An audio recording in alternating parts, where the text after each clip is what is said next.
First muna tayo mga kaabante para ibigay ang oras na ito sa mga single na ayaw magpahuli this Valentine's Day.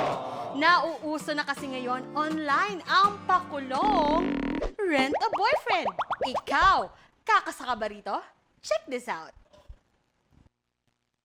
Ngayong papalapit na ang araw ng mga puso, isang nakakatuwang trend ang muling pumatok sa social media, ang Rent a Boyfriend.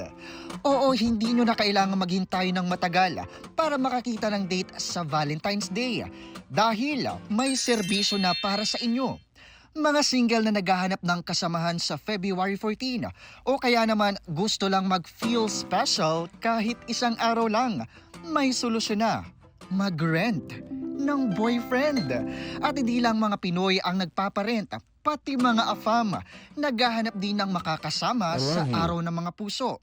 Imagine this, ready-made na perfect date.